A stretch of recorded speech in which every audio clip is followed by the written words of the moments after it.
The Barren Heart. Eleanor Wright pressed her palm against the stagecoach window, watching the town disappear behind clouds of dust. In her pocket, folded until the creases had worn thin, was a letter from a man she'd never met, a widower with 6 children who needed help, not a wife. She'd answered his advertisement knowing what she could never tell him, that her womb was empty, that she would never give him more children, that she was broken in ways the frontier didn't forgive. But desperation makes liars of us all, and Eleanor had run out of places to hide her shame. If you're watching from anywhere in the world, drop your city in the comments below. I want to see how far Eleanor's story travels. And if her journey moves you, hit that like button. Now, let's see where this road takes her. The stagecoach hit another rut, and Eleanor's head knocked against the wooden frame. She didn't bother adjusting her position. Pain was useful. It kept her focused on the present instead of spiraling into the future she was hurtling toward. Across from her sat a woman with a sleeping infant tucked against her breast. The baby's tiny fist curled around a fold of her mother's shawl. Eleanor looked away, fixing her gaze on the passing landscape, endless stretches of grassland broken by rocky outcrops, the kind of country that swallowed people whole and gave nothing back. "First time out west?" the woman asked. Eleanor nodded. "Meeting family?" In a manner of speaking, the woman waited for elaboration that didn't come. After a moment, she shifted the baby to her other arm and closed her eyes. Eleanor was grateful. She'd practiced her story so many times the words had worn smooth as river stones, but she still wasn't sure she could deliver them without her voice cracking. "I'm going to help a widower with his children. Just a housekeeper. Nothing more." The truth was more complicated, twisted up in the letter she'd found tacked to the board outside the general store 3 weeks ago. She could still see Jonah Hale's careful handwriting, each word precisely formed as if he'd considered every one before committing ink to paper. Widower with 6 children seeks capable woman to manage household. Room and board provided. Wages negotiable. No false expectations. This is not a marriage proposal. This is an offer of honest work for honest pay. If you are seeking romance, look elsewhere. If you are seeking purpose, write to Jonah Hale, Box 47, Redemption Creek, Wyoming Territory. Eleanor had read it 17 times before she'd found the courage to respond. Even then, her hand had shaken so badly, the first attempt had been illegible. She'd burned that letter and written another, stripping out everything personal, everything that might reveal how desperately she needed this. His reply had come faster than she'd expected. A single page, equally direct. "Miss Wright, your letter suggests competence and realistic expectations.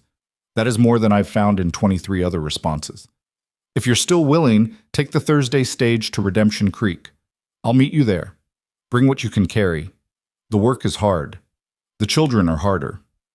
If you have romantic notions about frontier life, abandon them now. But if you're strong enough to stay, you'll have a place here. J. Hale." She'd packed that night.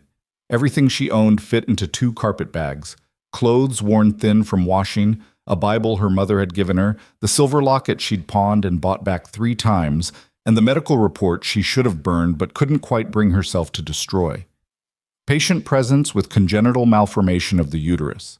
Pregnancy unlikely. Conception possible but not probable. Live birth. Effectively impossible. The doctor had delivered the news with clinical detachment, as if he were discussing crop failure instead of dismantling her entire future. She'd been 22 then, engaged to Thomas Brennan, the banker's son who'd courted her with Sunday picnics and talk of the family they'd build. When she'd told him, he'd been kind. That was somehow worse than if he'd been cruel. "Eleanor, you know I care for you, but a man needs sons. A wife needs to give him that. You understand?" She'd understood.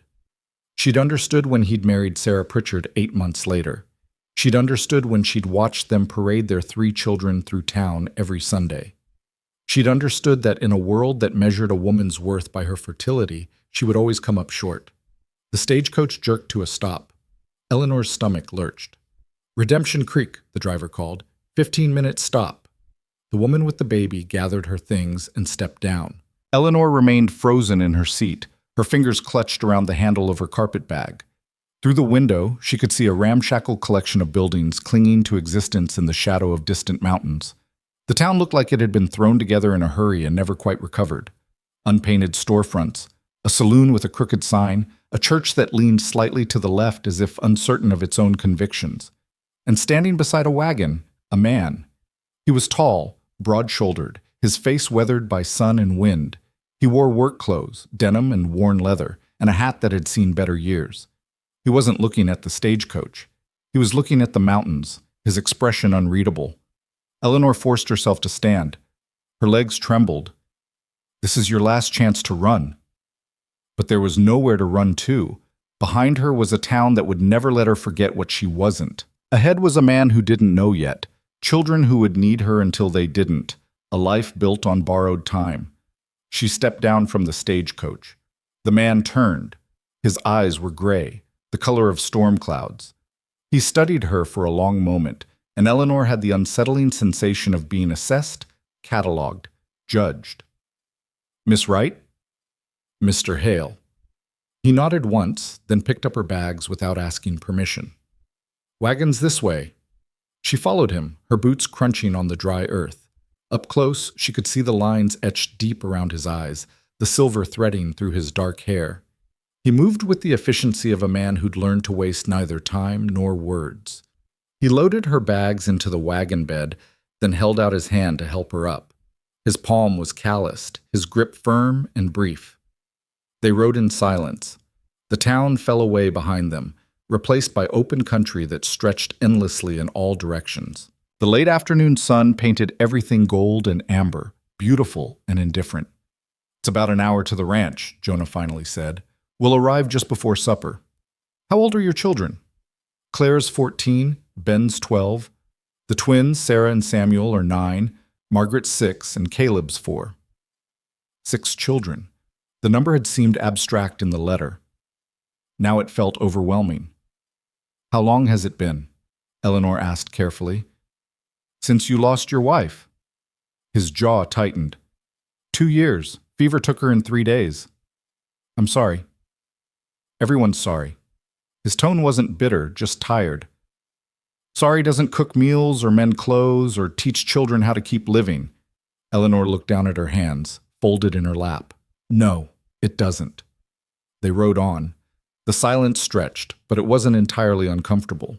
Jonah didn't seem like a man who needed to fill space with empty conversation, and Eleanor had never been good at it anyway. The ranch appeared gradually, first a dark smudge on the horizon, then the distinct outline of buildings.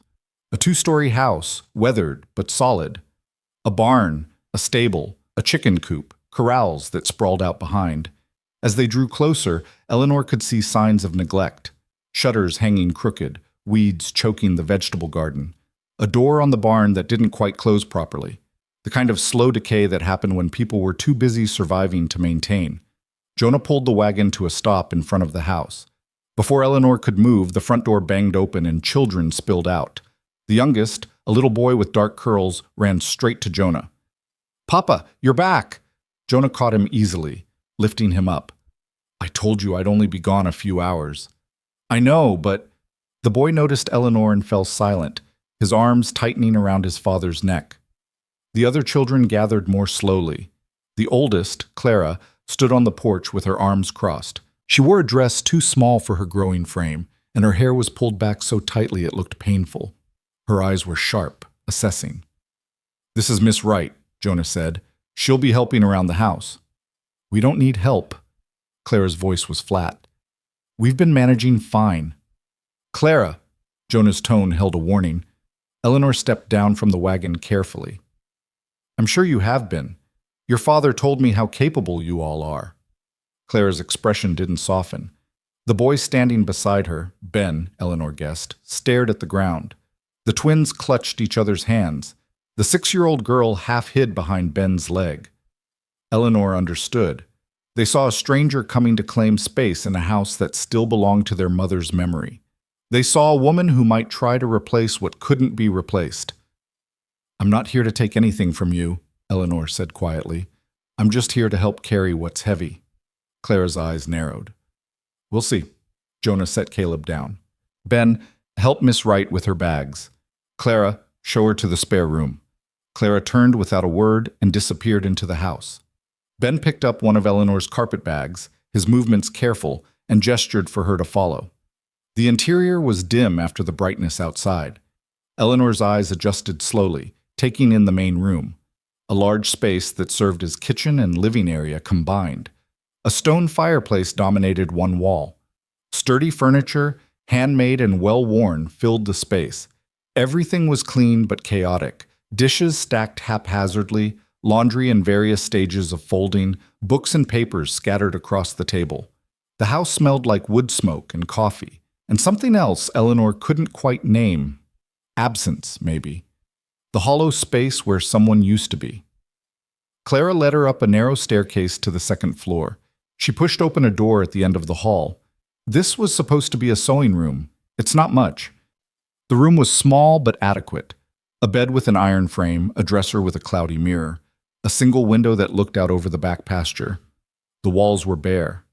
The air smelled stale. "It's perfect," Eleanor said. "Thank you." Clara studied her for a long moment. "Don't thank me yet. You haven't made it through your first night." She left before Eleanor could respond. Eleanor sat on the edge of the bed. The mattress was thin but serviceable. Through the floor she could hear voices. Jonah's low rumble, the children's higher pitches, a burst of laughter that cut off abruptly. She unpacked slowly, giving herself time to steady her breathing.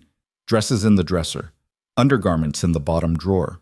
Her mother's Bible on the bedside table. The medical report she tucked into the very back of the bottom drawer, hidden beneath her spare stockings.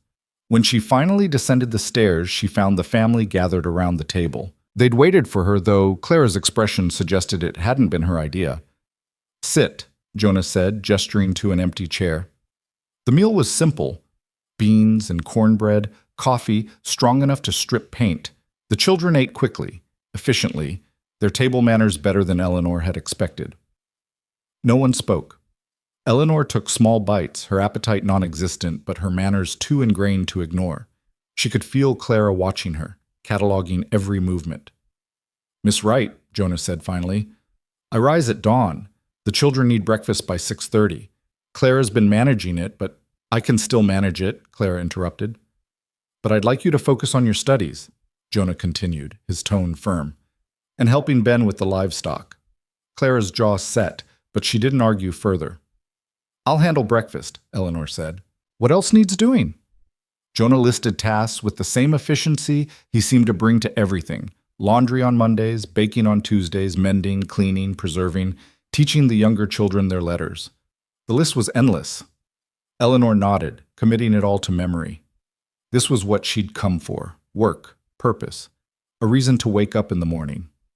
After dinner, the children scattered. Jonah retreated to the front porch. Eleanor began clearing dishes. She'd just started on the washing when Clara appeared beside her. "You don't have to do that tonight." "I don't mind." "I said you don't have to." Clara's voice had an edge now. Eleanor set down the plate she'd been scrubbing and turned to face her. "I heard you, but I do mind sitting idle when there's work to be done." They stared at each other. Clara was nearly as tall as Eleanor, built sturdy like her father. Her hands were red and chapped, the hands of someone who'd been doing women's work while still being a child. "She used to sing while she washed dishes," Clara said suddenly. "Did he tell you that?" Eleanor's throat tightened. "No." She had a terrible voice, but she sang anyway, every night. Clara's eyes glistened. "I don't want to hear someone else singing in her kitchen." "Then I won't sing," Eleanor said softly. Clara blinked rapidly, then turned and fled up the stairs. Eleanor stood alone in the kitchen, her hands dripping soap into the wash basin. Through the window, she could see Jonah's silhouette on the porch, still as stone. She finished the dishes in silence, dried them, put them away. Then she climbed the stairs to her small room and closed the door. She didn't cry. She'd learned years ago that tears changed nothing.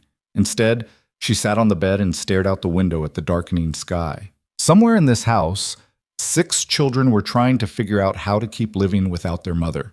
And she was trying to figure out how to help them without breaking her own heart in the process. Outside, a coyote called. Another answered. The sound was lonely and wild and somehow fitting. Eleanor lay down fully dressed and closed her eyes. Tomorrow would come whether she was ready or not. And tomorrow, the real work would begin.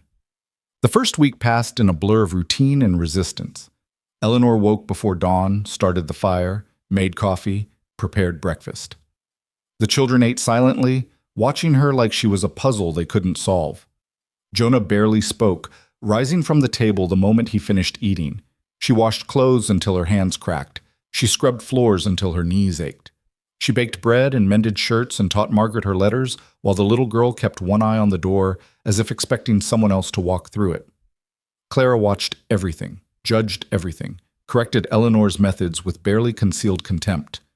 Mama folded the sheets this way. Mama added molasses to the beans. Mama always checked Ben's arithmetic because he tries to skip the hard problems. Eleanor absorbed it all without comment.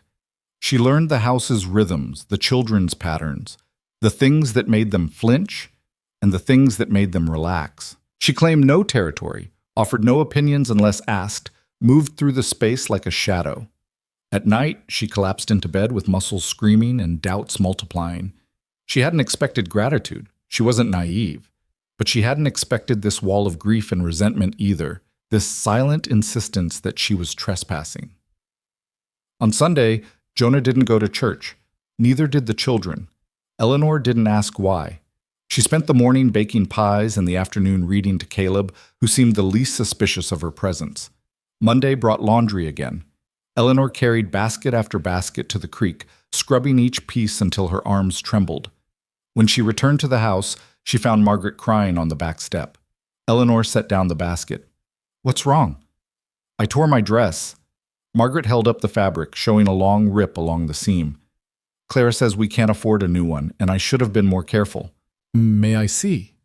Margaret handed it over reluctantly. Eleanor examined the tear, clean, easily mended. "This isn't so bad. I can fix it tonight." "Really?" Margaret's eyes widened. "It won't show?" "Barely at all. Mama always said I was too rough with my things." Margaret's voice got small. "She said I needed to be more ladylike." Eleanor knelt down so she was eye level with the child. "Do you know what I think?" Margaret shook her head. "I think 6-year-olds are supposed to run and play, and sometimes tear their dresses. That's what being 6 is for." Margaret blinked at her.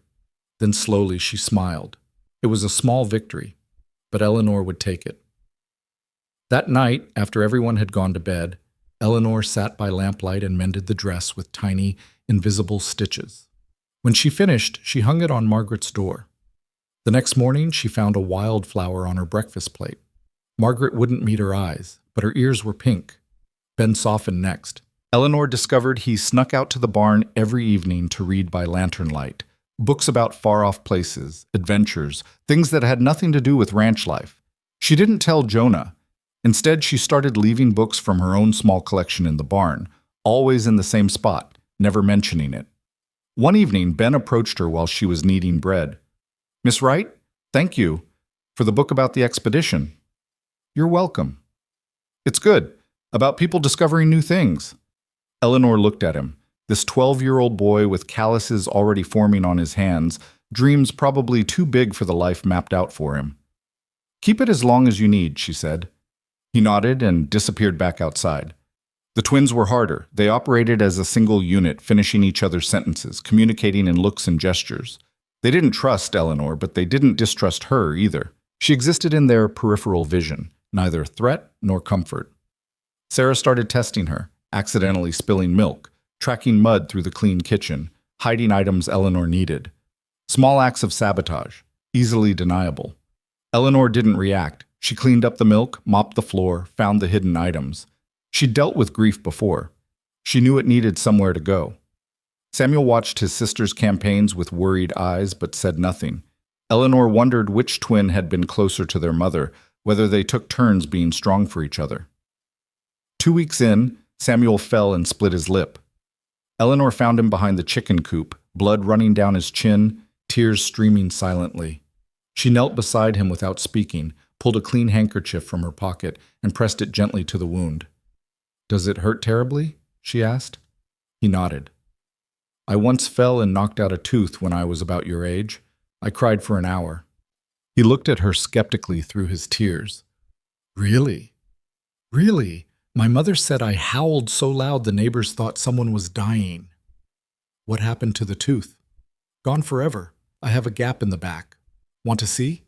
She opened her mouth and showed him. He leaned closer, examining, and despite himself, smiled a little. Does it make it hard to eat? Not anymore. I got used to it. They sat in companionable silence while his lip stopped bleeding. When Sarah appeared around the corner, her face tight with worry, Samuel stood up quickly. I'm fine, he told his twin. Miss Wright fixed it. Sarah's eyes darted between them. Then she nodded once and took her brother's hand, leading him away. But the sabotage stopped after that. Clara remained a fortress. She spoke to Eleanor only when necessary, her words clipped and formal. She continued doing most of the work she'd been doing before Eleanor arrived, as if determined to prove she was unnecessary. Eleanor didn't challenge her. She simply did what Clara didn't, filled in the gaps, carried the load that was crushing this 14-year-old child who'd been forced to become a woman too soon. Late one night, Eleanor woke to the sound of crying. She lay still, listening. It was coming from Clara's room. She should stay in bed, mind her business, respect the boundaries Clara had drawn so clearly. She got up anyway. Clara's door was cracked open. Eleanor could see her silhouette, sitting on the floor beside her bed, shoulders shaking, trying desperately to muffle the sobs. Eleanor knocked softly. Clara? The crying stopped abruptly. Go away. I said go away. Eleanor pushed the door open anyway. Clara scrambled to her feet, swiping furiously at her face. I'm fine. Just leave me alone. You're not fine. What do you care? Clara's voice broke. You don't know me. You didn't know her. You're just here because Papa pays you. Eleanor absorbed the blow without flinching. That's true. I didn't know your mother, but I know what it's like to lose something you can't get back. You don't know anything about it. Maybe not, but I know you're caring too much, and I know that's not what she would want. Clara's face crumpled. How would you know what she wanted? Because I know what any mother would want. For her children to be children as long as they can, not to have to be adults before they're ready. I don't have a choice. The words came out ragged. Someone has to keep everything together. Someone has to make sure the little ones are okay. Someone has to... She broke off, pressing her fist to her eyes. I can't fall apart. I can't. Eleanor moved closer carefully, like approaching a wounded animal. You're allowed to fall apart. That's what I'm here for. To catch the pieces. I don't want you here. But Clara's voice had lost its sharp edge. Now it just sounded tired. I don't want someone new. I want her back. I know. It's not fair. No, it's not. Clara looked up at her, tears streaming freely now. Does it get better? Does it ever stop hurting? Eleanor thought about Thomas, about the future she'd lost, about all the ways life had failed to unfold as planned. It gets different. The hurt becomes part of you instead of all of you. You learn to carry it. I don't want to carry it. I want it gone. I know, sweetheart. I know. The endearment slipped out unbidden. Clara heard it, flinched, but didn't pull away when Eleanor stepped closer. They stood in the dim room, separated by 2 feet and an ocean of grief. Then slowly, Clara's walls cracked. She took one shuddering breath, then another, and then she was crying in earnest, the deep, racking sobs of someone who'd been holding everything in for far too long. Eleanor opened her arms. Clara fell into them. They sank to the floor together, Eleanor's back against the bed frame. Clara curled into her like a much younger child. Eleanor held her and didn't say anything because there was nothing to say. Some pain was too big for words. Eventually, Clara's sobs quieted. She didn't pull away, just stayed there, exhausted and limp. I'm so tired, she whispered. I know. I try so hard, but nothing's ever enough. I can't cook like she did. I can't keep the house like she did. I can't be her. You're not supposed to be her. You're supposed to be you. Clara was quiet for a long moment. What if that's not enough? Eleanor's throat tightened. It is. I promise you, it is. They sat there until Clara fell asleep, her breathing evening out, her weight heavy and trusting in Eleanor's arms. Eleanor's arm had gone numb by the time she finally managed to shift Clara onto the bed without waking her. She pulled a quilt over the girl's sleeping form and stood there for a moment, watching the rise and fall of her breath. In sleep, Clara looked younger, the hard edges of responsibility smoothed away. Eleanor's chest ached with a feeling she couldn't quite name, something fierce and protective and dangerous. She returned to her own room as the first gray light crept through the window. There would be no more sleep tonight. Her body was exhausted, but her mind churned, replaying the weight of Clara's grief, the way she'd finally let herself break. By the time Eleanor made it downstairs, Jonah was already in the kitchen, pulling on his boots. "You're up early," he said without looking at her. "Couldn't sleep." He grunted, stood, reached for his hat. Then he paused, really looking at her for the first time. "You look like hell." "Thank you." His mouth twitched, not quite a smile, but close. "Clara give you trouble last night?" Eleanor measured her words carefully. "She's carrying a lot. She's strong." "She's 14. Jonah's jaw tightened. He settled his hat on his head, his movements deliberate. "What would you have me do? She's the oldest. Someone has to—" "Someone does. Me. That's why I'm here." They stared at each other across the kitchen. Outside, a rooster crowed. Jonah broke eye contact first. "Coffee's on the stove," he said, and walked out. Eleanor released a breath she hadn't realized she was holding. She poured herself coffee, the bitter heat steadying her, then started breakfast. Biscuits, gravy, eggs from the henhouse. Her hands moved through the familiar motions while her thoughts drifted. She'd crossed a line last night, gotten involved in a way that went beyond hired help. The smart thing would be to step back, maintain distance, remember this was temporary. But Clara's tears had felt like a trust Eleanor couldn't betray. And temporary or not, these children needed someone who would catch them when they fell. The stairs creaked. Eleanor turned to find Clara standing in the doorway, her eyes red-rimmed but dry. They looked at each other for a long moment. "I'll set the table," Clara said finally. "Thank you." They worked in silence, moving around each other with new awareness. When Clara reached past Eleanor for the plates, their shoulders brushed. Neither pulled away. The other children filtered down gradually. Ben first, hair sticking up, book tucked under his arm. Then the twins, Samuel yawning, Sarah watching Eleanor with new curiosity. Margaret appeared next, wearing her mended dress, twirling to show Eleanor. Caleb stumbled down last, rubbing his eyes. Jonah returned just as Eleanor was setting the last plate on the table. He washed his hands at the basin, his movements efficient, then took a seat at the head of the table. They ate. The silence was different this morning, less hostile, more tentative, like everyone was trying to figure out the new shape of things. "Miss Wright?" Margaret's voice was small. "Can you teach me the letter Q today?" "We're on Q already?" Margaret nodded seriously. "I know all the way to P." "Then Q it is." "Q is for quilt," Margaret announced, "and queen and quiet.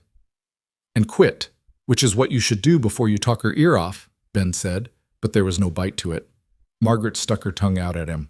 Samuel snickered. Even Sarah's mouth curved slightly. Jonah cleared his throat. "Ben, you're on irrigation repair today. Clara, I need you to check the fence line in the south pasture." Clara's face lit up. "Really?" "Really. Take Samuel with you. Sarah, you help Miss Wright with the washing. Margaret, you practice your letters. Caleb—" "I want to come with you, Papa," Caleb said immediately. "You're coming with me," Jonah confirmed. He glanced at Eleanor. "That work for you?" It was the first time he'd asked. Eleanor nodded. "Perfectly." After breakfast, the house emptied quickly. Eleanor and Sarah carried the laundry baskets to the creek, the morning sun already warm on their shoulders. Sarah worked in focused silence, scrubbing each piece with fierce concentration. Eleanor watched her from the corner of her eye. The girl was built compact and sturdy like her twin, but where Samuel seemed to bend with the wind, Sarah stood rigid against it. "Your brother's lip healed nicely," Eleanor said casually. Sarah's hand stilled for just a moment. "He falls a lot." Most 9-year-olds do. Mama used to say he needed to watch where he was going. Eleanor heard the challenge in it. Another test, another comparison. She kept her voice light. Sounds like sensible advice. She had lots of sensible advice about everything. Sarah's scrubbing got more aggressive. She always knew what to do. I imagine she did. You don't know what to do. Not really. Eleanor sat back on her heels, studying the girl. Sarah's face was set in stubborn lines, but her eyes betrayed her, angry and scared and grieving all at once. You're right, Eleanor said. I don't always know what to do. Sometimes I'm making my best guess. Sarah blinked, clearly not expecting agreement. Then why are you here? Because your father needed help, and because sometimes the best thing you can do is show up and try, even when you don't have all the answers. What if you try and fail? Then you try again. Sarah considered this, her hands resuming their scrubbing with less violence. Mama never failed. I bet she did, just maybe not where you could see. You didn't know her. You can't say that. No, I didn't know her, but I know everyone fails sometimes. That's what makes us human. Sarah was quiet for a long time. They worked side by side, the sound of water and fabric filling the space between them. Finally, Sarah spoke again, her voice barely above a whisper. I spilled ink on her good tablecloth. The week before she got sick, she was angry. I never got to say sorry. Eleanor's chest constricted. She set down the shirt she'd been wringing out and turned to face Sarah fully. She knew you were sorry. How do you know? Because mothers know. They know what's in their children's hearts. Sarah's lower lip trembled. What if she didn't? Then I'll tell you what I believe she would have said, that tablecloths can be replaced, but daughters can't. And you were worth more to her than 1,000 tablecloths. A tear slipped down Sarah's cheek. She wiped it away angrily. I miss her. I know. It's not fair that you're here and she's not. You're right. It's not fair. The honesty seemed to disarm her. Sarah stared at Eleanor with something like surprise, then returned to her washing. But when they walked back to the house, she carried one of Eleanor's baskets without being asked. The days took on a rhythm. Eleanor woke before dawn, tended the fire, made breakfast. Jonah left for the fields. The children scattered to their tasks. Eleanor worked through her list, washing, mending, cooking, teaching. Every evening they gathered for supper. Every night, Eleanor fell into bed exhausted. But slowly, incrementally, things shifted. Ben started leaving her notes with his books, questions about the stories, thoughts about the characters. Eleanor wrote back, their conversation unfolding in the margins of pages and scraps of paper. Margaret began following Eleanor around the house, chattering about everything and nothing, her earlier wariness replaced by tentative affection. She'd appear at Eleanor's elbow while she was cooking, offering to stir or fetch or taste. Eleanor gave her small tasks and listened to her endless stories about chickens and clouds and the shapes she saw in the wood grain. The twins gradually included Eleanor in their private world. Sarah stopped testing her and started asking her opinion, which dress to wear, how to fix a broken toy, whether Samuel's cough sounded bad. Samuel started seeking Eleanor out when Sarah was occupied elsewhere, as if he was discovering he could exist separately from his twin. Even Caleb, who'd been the most openly affectionate from the start, grew bolder. He started climbing into Eleanor's lap during lessons, falling asleep against her shoulder while she read aloud, reaching for her hand when he was scared of the dark. Clara was different. She didn't soften all at once. But she stopped fighting Eleanor at every turn. She started asking instead of telling, accepting help instead of refusing it, smiling occasionally when she thought no one was looking. One evening, Eleanor found her attempting to let out the seams of her dress, the one that had gotten too small. Her stitches were uneven, her frustration palpable. "May I?" Eleanor asked. Clara handed over the dress without protest. Eleanor examined the fabric, calculating what could be salvaged. "I think I can add some panels here and here, make it last another year at least." "I'm growing too fast. Mama used to say—" Clara stopped, swallowed. "She used to say I was shooting up like a weed." "A very useful weed, then." Clara's mouth quirked. "Is there such a thing?" "Dandelions, chickweed, purslane, All weeds, all useful if you know how to use them. Did you learn that from your mother? Eleanor's hand stilled. No one had asked about her past. She'd been grateful for the lack of curiosity, the way they'd let her remain a cipher. My grandmother, actually. My mother died when I was young. Clara looked up sharply. How young? 12. Something changed in Clara's expression. Recognition, maybe. Kinship. What happened? Fever. Like your mother. Eleanor's throat tightened. She was gone in 4 days. Did you... Clara hesitated. Did you have help? After. My grandmother took me in. She was stern, practical, not warm, but she fed me and taught me to be useful and made sure I survived. Did that help? Being useful? Eleanor considered the question carefully. It gave me something to do besides fall apart. I don't know if that's the same as helping. Clara was quiet for a moment. I think it helps. A little. They sat together as evening deepened, Eleanor stitching while Clara watched. When Eleanor finished, she held up the dress. The additions were subtle, carefully matched. Clara took it, examined the work, then met Eleanor's eyes. Thank you, she said, and this time she meant it. Jonah remained the greatest mystery. He was present but distant, providing for his children with quiet competence but little warmth. He spoke to them about chores and responsibilities, asked after their health, corrected their behavior when necessary. But Eleanor never saw him pull them close, never heard him laugh with them, never caught him being anything other than functional. He was polite to Eleanor, thanking her for meals, asking if she needed anything from town, paying her wages on time. But they barely spoke beyond the necessary logistics of running the household. Until the afternoon, she found him in the barn, standing motionless in front of an empty stall. She'd come to fetch tools for the garden repair. She should have turned around, given him privacy. Instead, she found herself speaking. Mr. Hale? He didn't startle, just turned slowly. His eyes were red-rimmed. This was her favorite place, he said. The barn. She'd come out here when the house got too loud. Said she liked the quiet, the smell of hay and leather. He paused. She died in the house. I haven't been able to stand being in there except when I have to. Eleanor moved closer, carefully. Is that why you're always outside?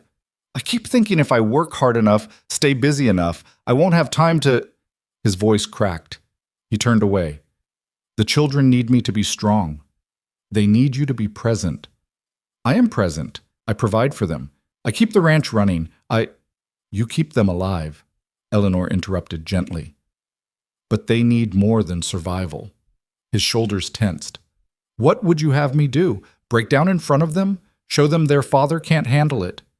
Show them their father is human. That grief doesn't make you weak. He turned to face her fully, and Eleanor saw something raw in his expression. If I let myself feel it, I'll drown. And then who takes care of them? You won't drown, and if you stumble, I'll be there. That's what you hired me for. I hired you to cook and clean, and you hired me to carry what's heavy. That includes this. They stared at each other. Jonah's jaw worked like he was chewing on words he couldn't quite spit out. Finally, he exhaled roughly. She was the heart of this place, he said. Everything worked because of her. She made the house a home, made the work feel worthwhile, made me... He stopped. I don't know how to do this without her. You do it one day at a time. One meal, one conversation, one moment of not turning away when it hurts. And if that's not enough, then you do it again tomorrow.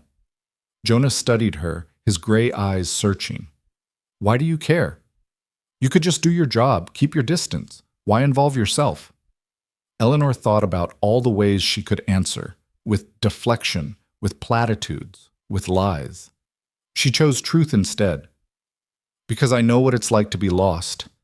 And I know what it's like when no one helps you find your way back. Something shifted in his expression. He nodded once, then reached for the tools she'd come for, handing them to her. Their fingers brushed. Neither pulled away immediately. Thank you, Miss Wright, he said quietly. Eleanor. You can call me Eleanor. He considered this. Eleanor, then. That evening at supper, Jonah asked Ben about his book. Actually asked, actually listened to the answer. Ben's face lit up, words tumbling out about expeditions and discoveries. Jonah didn't interrupt, didn't rush him, just let his son talk.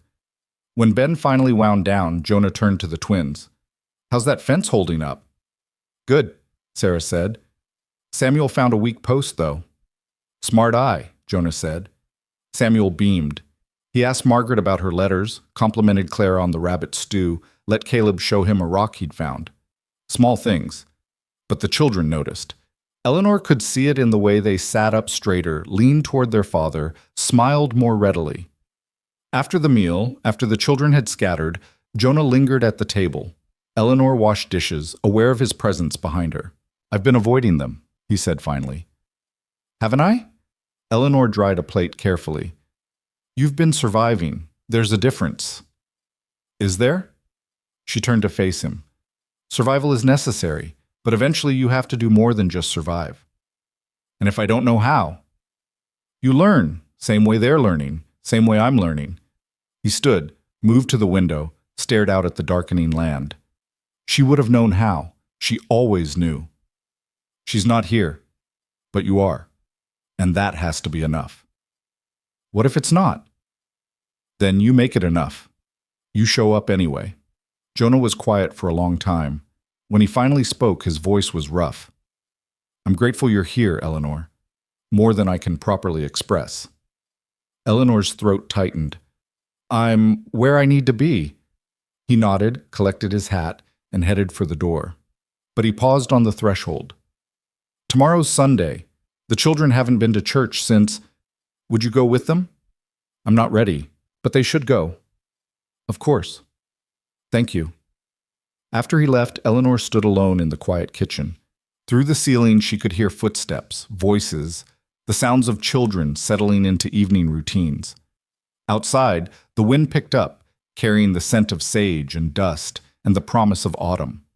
She'd been here nearly a month, long enough for the children to stop seeing her as an intruder, long enough for the house to feel less like a mausoleum and more like a home, long enough for Eleanor to forget, sometimes, that this was temporary. That night, she lay in bed and let herself imagine staying, really staying, not just until Jonah found someone better or the children didn't need her anymore, but permanently. Building a life here, being part of this fractured family, mattering to someone. Then she remembered the medical report hidden in her drawer, the truth she was keeping, the inevitable moment when Jonah would want more children and she'd have to confess she could never give them to him. The fantasy dissolved. Eleanor closed her eyes and reminded herself what she'd known from the beginning. This was borrowed time. Enjoy it while it lasted, but don't mistake it for permanence. Outside, that same lonely coyote called into the darkness. Eleanor listened until she fell asleep. Sunday morning came bright and cold. Eleanor helped the children into their church clothes. Dresses for the girls, pressed shirts for the boys. Clara had clearly been managing this task alone for months, and the results showed. Hems were uneven, buttons mismatched, stains imperfectly removed. "We look like scarecrows," Clara muttered, trying to smooth Margaret's wild curls. "You look like children who've been doing the best they can," Eleanor said firmly. "Which is exactly what you are." At the church, heads turned when they entered. Eleanor felt the weight of curious stares, heard the whispers start. The new woman, the housekeeper, working for that poor Hale family. They found a pew near the back. The children sat in order, Clara, Ben, the twins, Margaret, Caleb. Eleanor took the end seat, Caleb pressed against her side.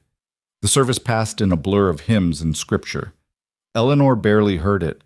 She was too aware of the children beside her, too conscious of the congregation's attention. When it finally ended, several women descended. "You must be the woman Jonah hired," one said, her smile bright and sharp. "Such a blessing for those poor children."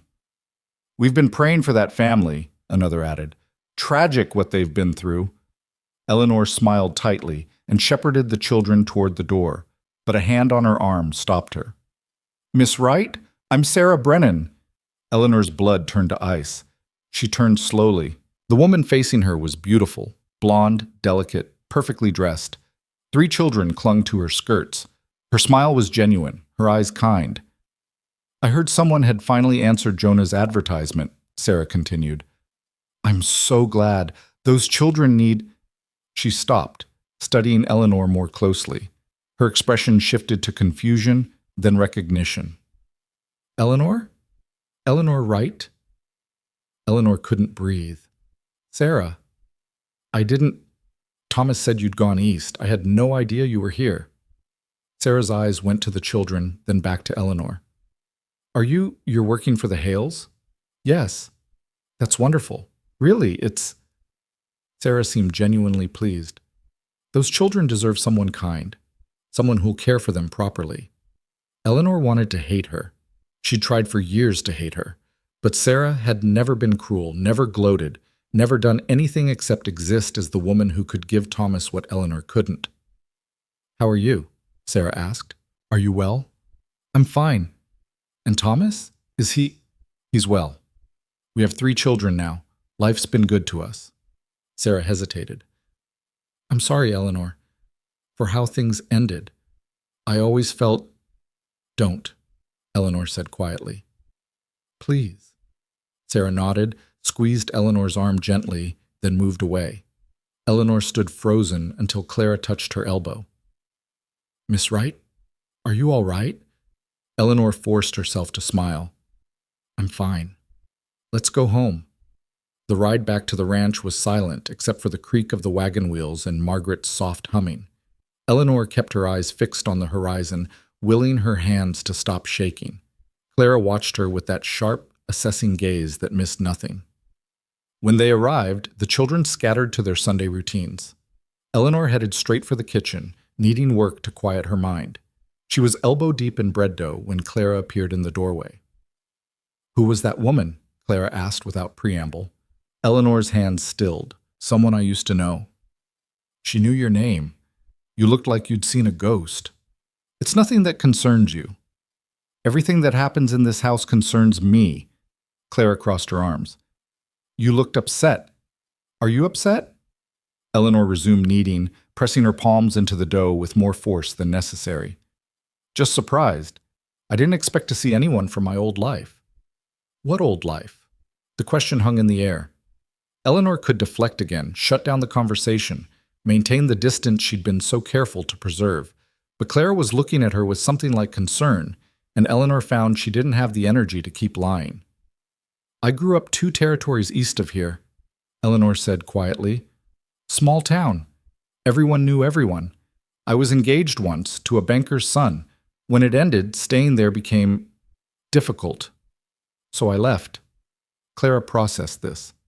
Why did it end? Eleanor's throat tightened. Because I couldn't give him what he needed. What did he need? A normal life. A normal wife. Eleanor shaped the dough into a round, her movements mechanical. Someone who could be what I can't be. Clara was quiet for a moment. The woman at church, she's who he married instead? Yes. She seemed nice. She is nice, that's the worst part. Eleanor covered the dough and turned to face Clara. It would be easier if she were terrible. But she's kind and good, and everything a wife should be. And You're here, Clara interrupted. You're with us. That counts for something. Eleanor's eyes stung. She blinked hard. It counts for now, but eventually your father will want to remarry properly, have more children, build a real family, and I'll have to... You are real family, Clara's voice was fierce. You think we don't notice? You think we can't tell the difference between someone who's just doing a job and someone who actually cares? Clara, no, listen. When Mama died, people came around for a while. Brought casseroles and sympathy and stayed just long enough to feel like they'd done their Christian duty. Then they left, and we were alone trying to figure out how to keep living. You didn't do that. You stayed. You're still here. Eleanor couldn't speak around the lump in her throat. So I don't care about your old life, or who married who, or what you think you can't be, Clara continued. You're here now. That's what matters. Before Eleanor could respond, Clara turned and walked out. Eleanor stood alone in the kitchen, flour dusting her hands, tears she wouldn't allow threatening to fall. The afternoon passed in forced normalcy. Eleanor cooked, cleaned, helped Samuel with arithmetic, but her mind kept circling back to Sarah's kind eyes, Thomas's phantom presence, the life she'd left behind and thought she'd outrun. She was hanging laundry when Jonah found her. "The children said church went well," he said, leaning against the fence post. "It was fine." Just fine?" Eleanor clipped a sheet to the line with more force than necessary. "We attended. We came home. Nothing remarkable." Jonah was quiet for a moment. "Clara said you ran into someone you knew." "Clara talks too much." "Clara's worried about you." Eleanor turned to face him. "There's nothing to worry about. I saw someone from my past. It was uncomfortable. It's over." "Is it?" The gentle question undid something in her. Eleanor set down the laundry basket and pressed her palms to her eyes. "I thought I'd left all that behind, thought if I came far enough west, I could become someone new, someone without a history. Doesn't work that way." "No, apparently it doesn't." Jonah moved closer. "You want to talk about it?" Eleanor laughed, the sound hollow. "What's there to say? I was engaged. It ended badly. I ran away. Same tired story everyone has." "Why did it end?"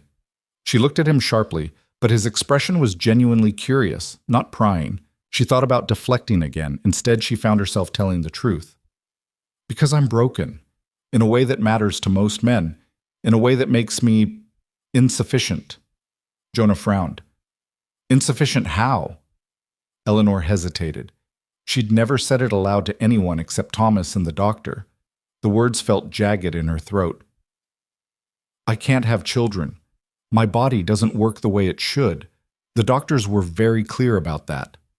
She waited for his expression to change, for the kindness to drain from his eyes and be replaced by disappointment or pity or calculation about when he'd need to replace her.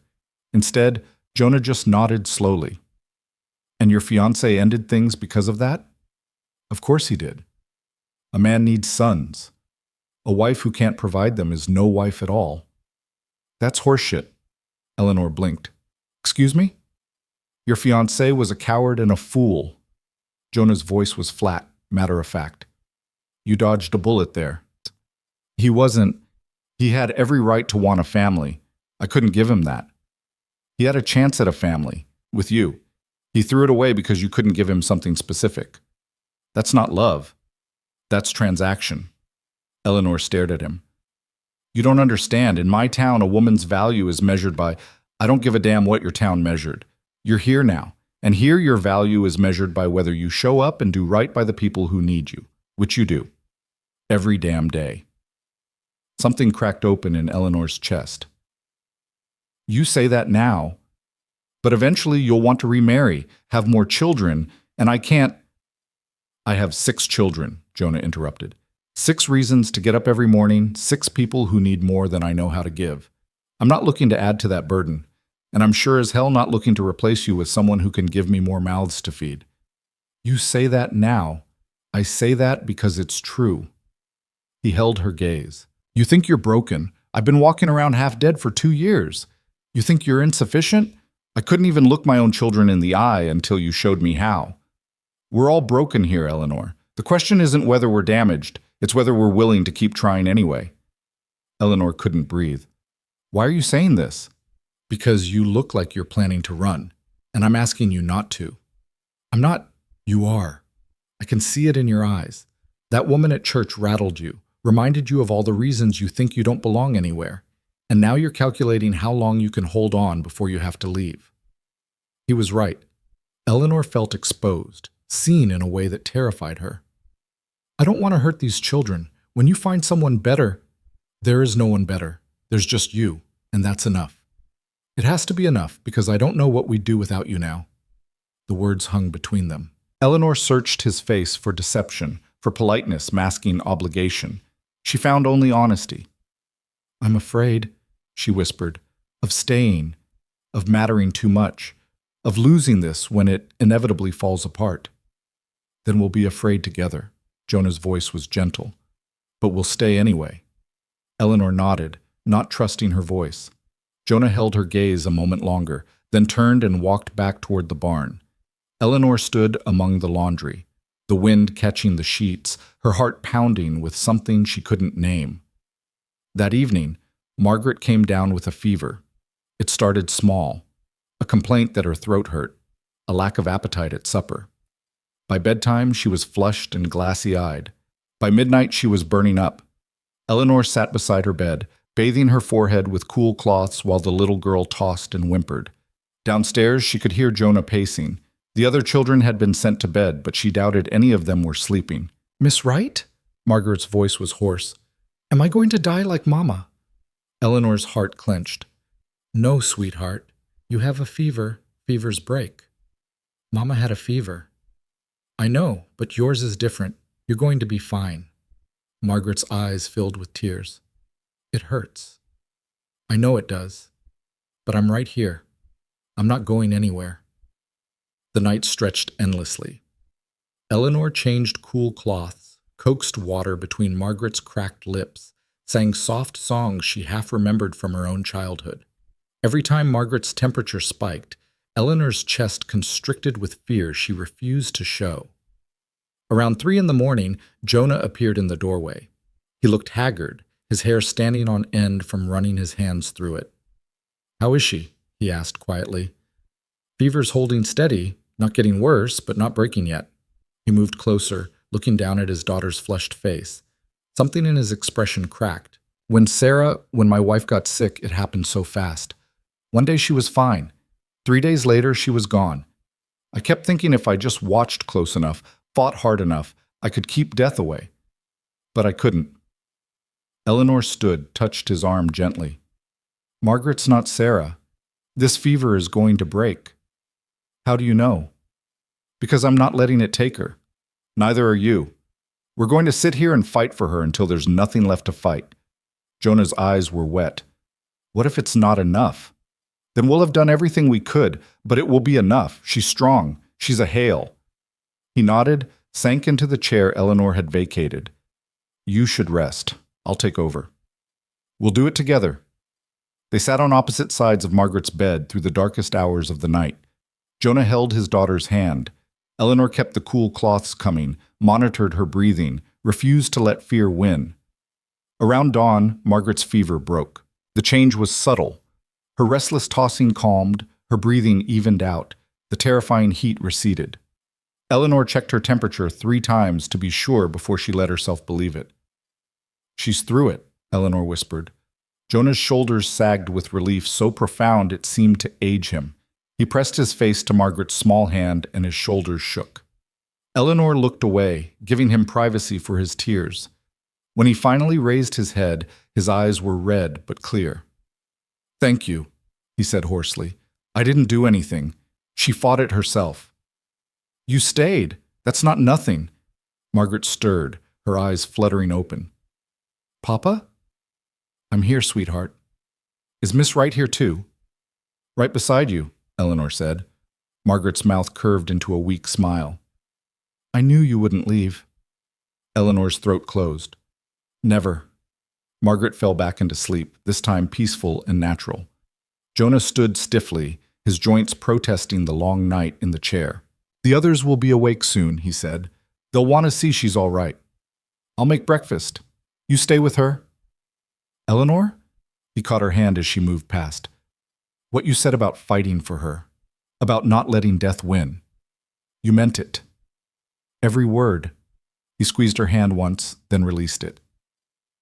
Eleanor descended the stairs on shaking legs, exhaustion and relief making her clumsy. In the kitchen, she found all 5 other children huddled around the table, waiting. "She's all right," Eleanor said immediately. "The fever broke. She's sleeping now." The tension released like a snapped cord. Clara burst into tears. Ben sagged against the wall. The twins grabbed each other. Caleb ran to Eleanor and wrapped his arms around her waist. "I was so scared," he said into her skirt.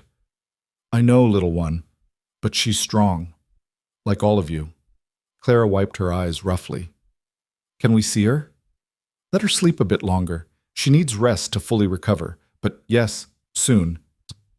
They ate breakfast in near silence, exhaustion and relief making them slow. Afterward, Eleanor sent them out to their morning chores, knowing they needed normalcy more than they needed to hover. Only Clara remained. "You were up all night," Clara said. "Your father and I took turns." "No, you didn't." I heard you. You never left her room. Eleanor didn't argue. She needed someone. You could have woken me. I would have helped. You need your rest, and you've carried enough night terrors for one lifetime. Claire's expression softened. So have you, I think. Eleanor managed a tired smile. Maybe. But what else can we do except keep showing up? Is that what you're doing? Showing up? Trying to. Some days better than others. Clara studied her for a long moment. I'm glad you came here, Miss Wright. Even if you don't think you were the right choice, I'm glad it was you. Before Eleanor could respond, Clara left. Eleanor stood alone in the kitchen, bone-tired and heartful and more terrified than she'd ever been of how much she'd come to care for these broken, beautiful people. Margaret recovered slowly over the next week. She was weak and clingy, wanting Eleanor or Jonah within sight at all times. Eleanor slept in a chair beside her bed for 3 nights until Jonah ordered her to her own room and took over the vigil himself. The near loss changed something in the household. The children moved closer to each other, to Eleanor, to their father. Jonah stopped retreating to the barn every evening, instead sitting with them after supper, reading aloud or just being present. The silences grew comfortable instead of hollow. One evening, Ben shyly showed Jonah the notes he and Eleanor had been exchanging about books. Jonah read them carefully, then asked Ben questions that made the boy's face light up. Sarah started setting the table without being asked, arranging things the way Eleanor had taught her. Samuel began leaving small gifts for Margaret, smooth rocks, pretty leaves, a carved wooden horse he'd made. Even Clara softened further. She started asking Eleanor to teach her more complicated sewing techniques, sitting beside her in the evenings while Eleanor worked on mending. They talked quietly about small things, the garden, the weather, Margaret's recovery. But underneath ran a deeper current, an understanding that they were building something fragile and precious. 2 weeks after Margaret's fever broke, Eleanor was kneading bread when Jonah came in from the fields earlier than usual. "Everything all right?" she asked. "Need to talk to you, when you have a moment." Eleanor's stomach dropped. This was it. He'd realized he didn't need her anymore, or he'd found someone better, or he was tired of paying wages for work his daughters could do. She wiped her hands on her apron. "I have a moment now." He gestured to the table. They sat across from each other, the scarred wood between them. "I've been thinking," Jonah said slowly, "about your arrangement here, about what makes sense going forward." Eleanor braced herself. "I understand. You've been more than fair. If you need me to stay until you find someone else, that's not what I'm saying." She stopped, confused. Jonah ran a hand through his hair, looking uncomfortable. "The children have gotten attached to you. Hell, I've gotten used to having you here. The house works better. Everything works better. And I don't want to disrupt that." "I don't understand what you're asking." "I'm asking if you'd consider making this permanent, not as hired help, as family." Eleanor's heart stuttered. "What exactly are you proposing?" "Marriage, in name anyway." He held up a hand before she could speak. "I'm not asking for romance or intimacy. I'm asking for partnership. You keep doing what you're doing. I keep the ranch running. We raise the children together, give them stability. Give ourselves—" He paused. "Give ourselves something to build on that isn't just survival." Eleanor stared at him. "You want to marry me? I want to give you a real place here, not as the housekeeper who could leave any time, as my wife, the children's mother, someone who belongs." "But I can't give you children. You know that. I know, and I don't care. I have children. What I need is a partner, someone who won't run when things get hard, someone the children trust, someone I trust." Eleanor's mind reeled. "This is insane." "Probably, but so is most of life out here. People will talk. Let them talk. You could find someone who could give you everything, someone whole." "You are whole, Kate." Jonah's voice was firm. "And I don't want someone else. I want you. This version, right here, exactly as you are." Eleanor felt tears threaten. "Why?" "Because you show up. Because you stayed when Margaret was sick. Because my children smile again. Because when I look at you, I don't see what's missing. I see what's there." "That's not love." "No, but it's respect and trust." And maybe that's enough foundation to build on. Eleanor thought about Thomas, who'd claimed to love her but left when she couldn't be what he needed. Then she thought about Jonah, who wasn't offering love but was offering something maybe more valuable: acceptance, a place to belong, the right to stay. "What about you?" she asked quietly. "What do you get from this?" "Peace, help, someone to share the burden with." He paused. "And maybe, eventually, companionship, if we're both willing." "You're asking me to marry you for practical reasons." "Yes." "That's the most honest proposal I've ever heard." His mouth quirked. "I try." Eleanor looked around the kitchen, at the table where the children ate, the fireplace where Caleb sat for stories, the window where morning light streamed in. She thought about Clara's fierce loyalty, Ben's shy trust, Margaret's hand reaching for hers in the dark. She thought about the life she could have here if she was brave enough to claim it. "I'm afraid," she admitted, "of wanting this too much, of believing it could work." "Then we'll be afraid together, but say yes anyway."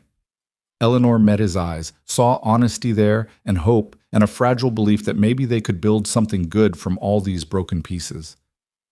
"Yes," she whispered. "Yes, I'll marry you." Jonah's shoulders dropped with relief. "Thank you." "When?" "As soon as we can arrange it. No point waiting." "The children will be thrilled. Trust me." They sat in the quiet kitchen, the magnitude of the decision settling between them. It wasn't a fairy tale. It wasn't passionate declarations or romantic promises. It was two damaged people choosing to build something together because alone was too hard, and this partnership made sense. "One condition," Eleanor said. "Anything. You have to tell them, the children. They deserve to hear it from you." Jonah nodded. "Tonight, at supper." That evening, after the meal was finished, but before anyone could leave the table, Jonah cleared his throat. "I have something to tell you all, something important." 6 faces turned toward him. Clara's eyes narrowed suspiciously. "I've asked Miss Wright, Eleanor, to marry me, and she's agreed." There was a moment of stunned silence. Then chaos erupted. Margaret squealed and launched herself at Eleanor, nearly knocking over her chair. Caleb followed immediately, wrapping his small arms around Eleanor's waist. The twins exchanged wide-eyed looks, then Sarah smiled tentatively while Samuel's grin split his face. Ben sat frozen, his expression carefully neutral. And Clara stared at her father with something Eleanor couldn't quite read. "Does this mean Miss Wright will be our new mama?" Margaret asked, her voice muffled against Eleanor's shoulder. Eleanor's breath caught. She looked helplessly at Jonah. "It means she'll be my wife," Jonah said carefully. "And she'll be here permanently, part of this family. What you call her is up to you and her to figure out." "But Mama," Clara's voice cut through the excitement like a blade. "We already have a Mama." The room went silent. Margaret pulled back from Eleanor, suddenly uncertain. Caleb's grip loosened. Even the twins seemed to hold their breath. "You do have a Mama," Eleanor said quietly, meeting Clara's eyes. "And nothing about this changes that. Your mother will always be your mother. I'm not here to replace her or erase her or pretend she didn't exist." "Then what are you here for?" Clara's voice shook. Eleanor chose her words carefully. "I'm here to love you, to take care of you, to be someone you can count on. But I'll never ask you to forget her or stop missing her. She was yours first. She'll always be yours." Clara's jaw trembled. She stood abruptly, her chair scraping against the floor. "May I be excused?" Jonah nodded, his expression pained. Clara fled up the stairs, the sound of her door closing echoed through the house. Margaret looked between Eleanor and the stairs, torn. "Is Clara mad?" "Clara's feeling a lot of things right now," Eleanor said. "And that's all right. This is big news. Everyone needs time to sort through it." "I think it's good news," Samuel offered quietly. "You being here forever, I mean." "Me too," Sarah added, though her voice was uncertain. Ben finally spoke, his tone measured. "When's the wedding?" Jonah glanced at Eleanor. "Soon. We're thinking next Sunday. Keep it simple. Just family and maybe a few witnesses." "That's fast," Ben observed. "No point in waiting," Jonah said. "We've all been living together already. This just makes it official. Will there be cake? Caleb asked, his priorities clear. Despite the tension, Eleanor smiled. Yes, little one, there will be cake. The conversation gradually shifted to logistics, what Eleanor would wear, whether they'd have a celebration, if people from town would come. Eleanor answered questions mechanically, but her attention kept drifting to the stairs, to Clara's closed door, to the weight of what they'd just set in motion. After the children had been sent to bed, Caleb and Margaret reluctantly, the twins thoughtfully, Ben with a quiet congratulations, Eleanor and Jonah remained at the table. That went better than I expected, Jonah said. Did it? Your oldest daughter just ran from the room. Clara's been the woman of the house for 2 years. This is threatening to her. She'll come around. Will she? Eleanor twisted her hands in her lap. Maybe we should wait. Give her more time to adjust. We could wait a year and she'd still struggle with this. The question isn't whether it's easy, it's whether it's right. Eleanor wanted to believe him, but the look on Clara's face haunted her. I should talk to her, Eleanor said. Tonight? She won't sleep anyway. Neither will I if I don't try. Jonah nodded. Good luck. Eleanor climbed the stairs slowly, her heart hammering. She knocked softly on Clara's door. Go away. It's me. Can I come in? A long pause, then grudgingly, Fine. Eleanor opened the door. Clara sat on her bed, arms wrapped around her knees, face blotchy from crying. She looked young and fierce and heartbroken all at once. Eleanor sat on the edge of the bed, careful to leave space between them. I know this is hard. You don't know anything. You're right. I don't know what it's like to lose a mother at 12 and have to become one yourself. I don't know what it's like to watch your father marry someone new, but I do know what it's like to feel like everything's changing too fast and you can't control any of it. Clara's walls cracked slightly. Why are you marrying him? Because he asked, and because I want to stay here with all of you, and this makes that possible. Do you love him? The blunt question caught Eleanor off guard. I respect him. I trust him. I think we could build something good together. That's not the same as love. No, it's not, but maybe it's more honest. Clara wiped her eyes roughly.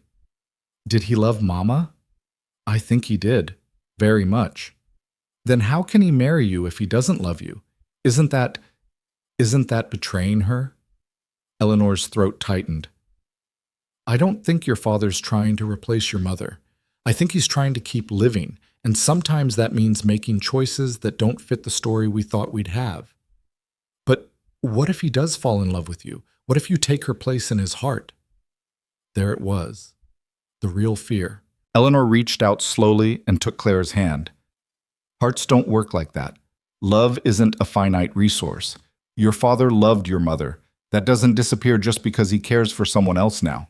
And you have enough heart for all the people who love you, past and present.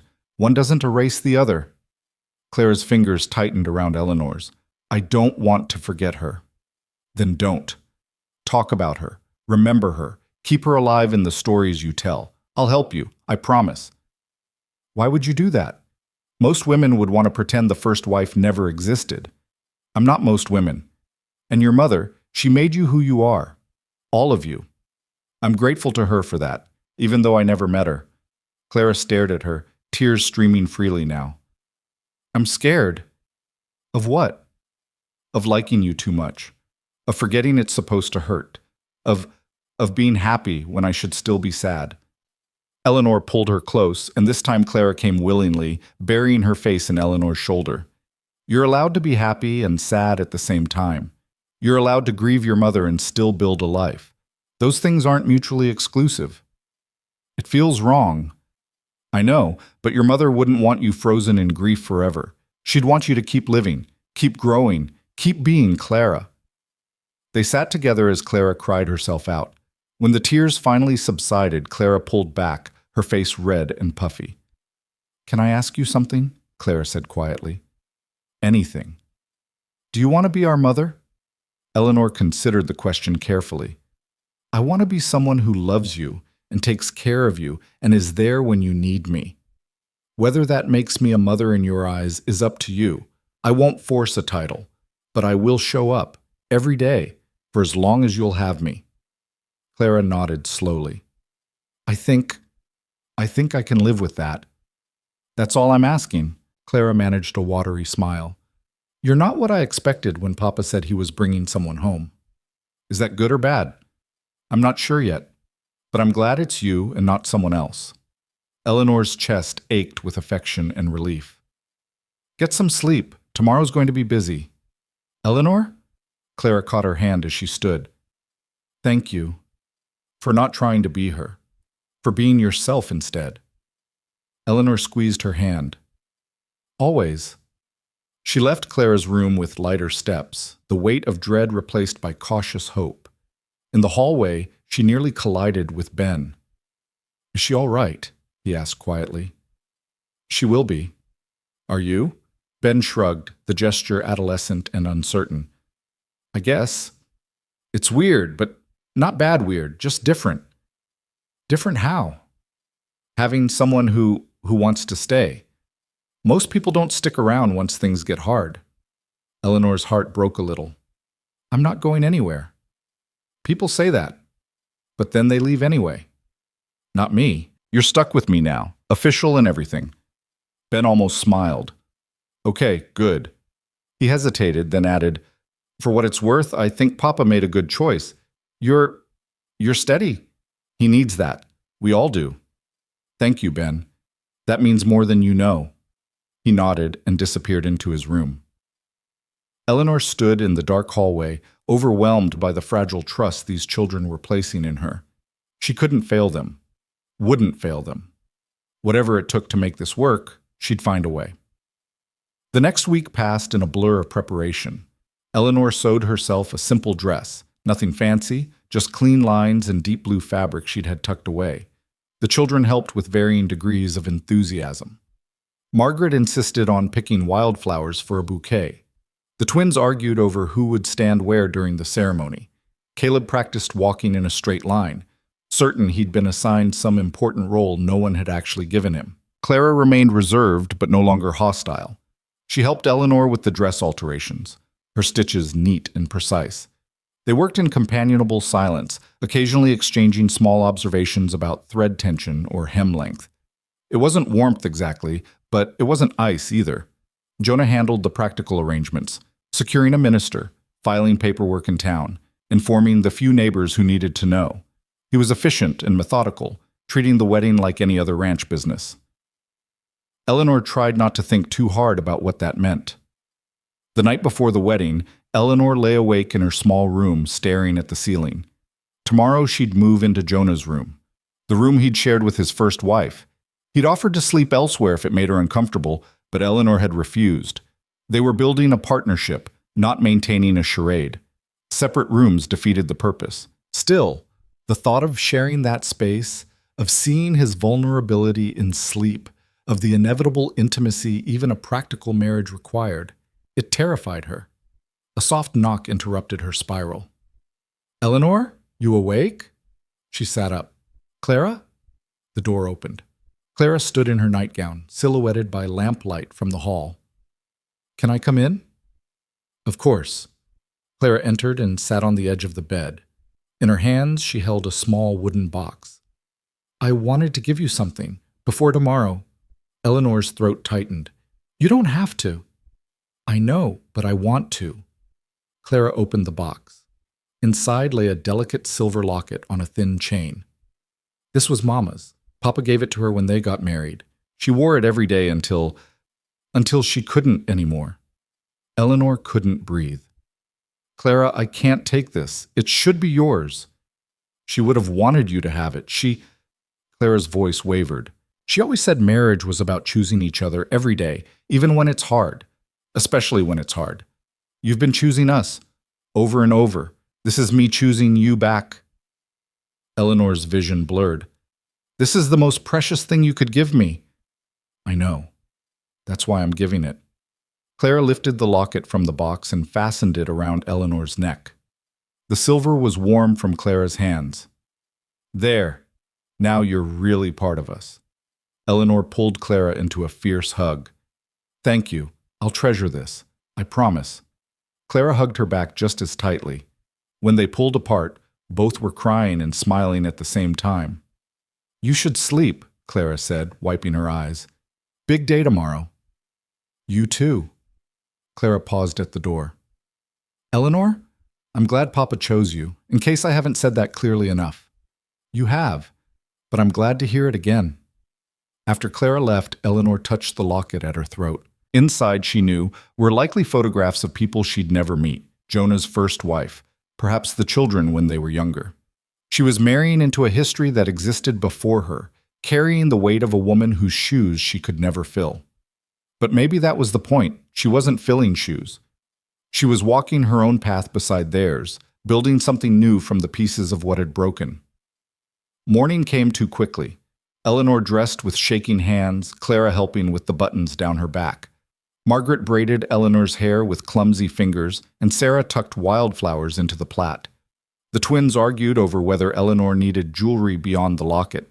Ben offered her his arm to walk down the stairs as if she were already the lady of the house. The ceremony itself was simple. The minister was a weathered man who'd clearly conducted his share of practical frontier marriages. A few neighbors served as witnesses, ranchers and their wives who'd known Jonah for years. Sarah Brennan was there, her expression kind and free of judgment. Eleanor met her eyes once and found only genuine happiness reflected back. Jonah wore his best shirt and a clean pair of trousers. He'd shaved and combed his hair, and when Eleanor appeared, something softened in his expression. He offered his hand, and she took it, his grip steady and sure. The minister's words washed over her in a blur. She heard herself say, "I do," at the appropriate moment. Heard Jonah's deeper voice echo the same commitment. Then he was sliding a simple gold band onto her finger. Nothing ornate, just solid and real and permanent. "You may kiss your bride," the minister said. Jonah looked at Eleanor, a question in his eyes. She nodded slightly. He leaned in and pressed his lips to hers, brief and chaste, and somehow momentous anyway. When he pulled back, Eleanor's heart was racing. The children erupted in cheers. Margaret threw flower petals she'd been saving. Caleb shouted, "Hooray!" at the top of his lungs. Even Clara smiled, genuine and wide.